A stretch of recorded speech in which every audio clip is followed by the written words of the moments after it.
Hi friends, ಎಲ್ಲರಿಗೂ ನಮಸ್ಕಾರ. ನನ್ನ ಹೆಸರು ಮುಬಾರಕ್ ಅಂತ. ನೀವು ನೋಡ್ತಾ ಇದ್ದೀರಾ ಫಿಟ್ ಆ್ಯಂಡ್ ಕ್ಯೂಟ್ ಕನ್ನಡ. ಇವತ್ತಿನ ಈ ವಿಡಿಯೋನಲ್ಲಿ ನಾನು ತಿಳಿಸ್ಕೊಡ್ತೀನಿ, ನಾನ್ ವೆಜಿಟೇರಿಯನ್ ಫುಡ್ನ ತೆಗೆದುಕೊಳ್ಳೋದ್ರಿಂದ ನಮಗೇನಾದರೂ ಸೈಡ್ ಎಫೆಕ್ಟ್ ಆಗುತ್ತಾ, ಹಾಗೆ ಎಷ್ಟರ ಪ್ರಮಾಣದಲ್ಲಿ ತಗೋಬೇಕು, ಹಾಗೆ ತೆಗೆದುಕೊಳ್ಬಹುದಾ first of all weight loss ಮಾಡ್ಕೊಳ್ಳೋದಕ್ಕೆ ಅಂತ ನಾನು ಈ ವಿಡಿಯೋನಲ್ಲಿ ತಿಳಿಸ್ಕೊಡ್ತೀನಿ. ಸೊ ಈ ವಿಡಿಯೋನ ಕಡೆ ತನಕ ನೋಡ್ತಾ ಇರಿ. ಬನ್ನಿ ಸ್ಟಾರ್ಟ್ ಮಾಡೋಣ.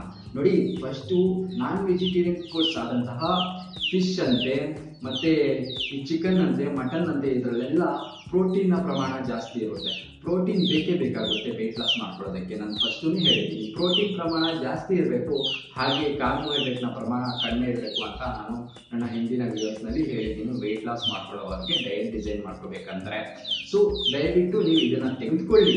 ನಾನ್ ವೆಜಿಟೇರಿಯನ್ನ ತೆಗೆದುಕೊಳ್ಳೋದ್ರಿಂದ ಯಾವುದೇ ರೀತಿಯಾದಂತಹ ತಪ್ಪು ಇಲ್ಲ. ಬಟ್ ಇದನ್ನ ಮಿತಿ ಮೀರಿ ತೆಗೆದುಕೊಂಡ್ರೆ ಕ್ಯಾನ್ಸರ್ಗೂ ಗುರುವಾಗುವ ಸಾಧ್ಯತೆಗಳು ಜಾಸ್ತಿ ಇರುತ್ತೆ. ಸೊ ಏನ್ ಮಾಡ್ಬೇಕಂದ್ರೆ ಬನ್ನಿ ನಾನು ತಿಳಿಸ್ಕೊಡ್ತೀನಿ. ಫಸ್ಟು ನಾನ್ ವೆಜಿಟೇರಿಯನ್ ಫುಡ್ನ ತೆಗೆದುಕೊಳ್ಳೋದು ಒಳ್ಳೆಯದೇ. ಎಷ್ಟು ಮಿತಿ ಮೀರಿ ತೆಗೆದುಕೊಂಡ್ರೆ ಸೊ ಅಮೃತನೂ ವಿಷ ಆಗುತ್ತೆ ಅಂತ ಕೇಳಿದಿರಲ್ಲ. ಸೊ ಅದೇ ರೂಲ್ ಎಲ್ಲೂ ಅಪ್ಲೈ ಆಗುತ್ತೆ.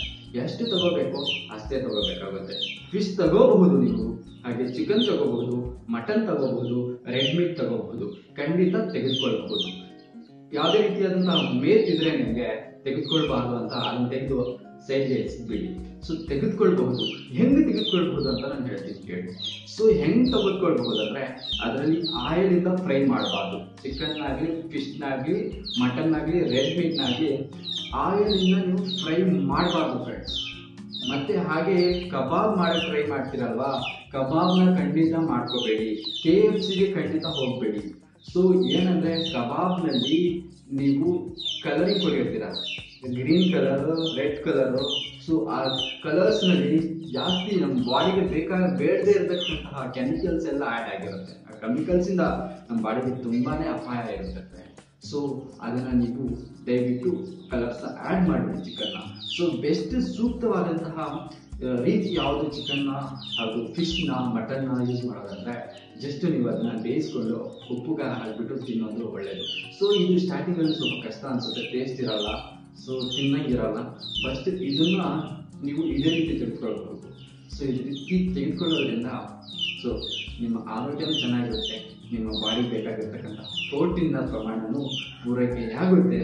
ಸೊ ನೆಕ್ಸ್ಟ್ ಏನಂದರೆ, ನಿಮ್ಮ ಬಾಡಿಯಲ್ಲಿ ರೋಗ ನಿರೋಧಕ ಶಕ್ತಿ ಜಾಸ್ತಿ ಹೆಚ್ಚಾಗುತ್ತೆ ಫ್ರೆಂಡ್ಸ್.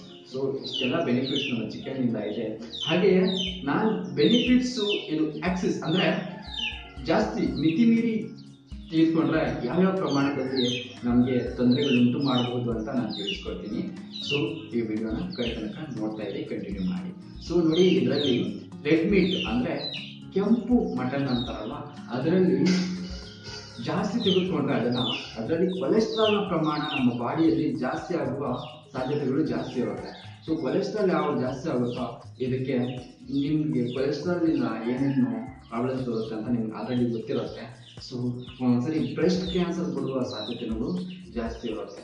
ಓಕೆ, ಸೊ ದಯವಿಟ್ಟು ನೀವು ಕೆಂಪು ಮಟನ್ನ ಹಾಗೂ ಯಾವುದೇ ರೀತಿಯಾದಂಥ ನಾನ್ ವೆಜ್ ಫುಡ್ಸ್ನ ಜಾಸ್ತಿ ಮಿತಿ ಮೀರಿ ತೆಗೆದುಕೊಳ್ಳೋಕ್ಕೆ ಹೋಗಬೇಡಿ, ಆಯಿತಾ?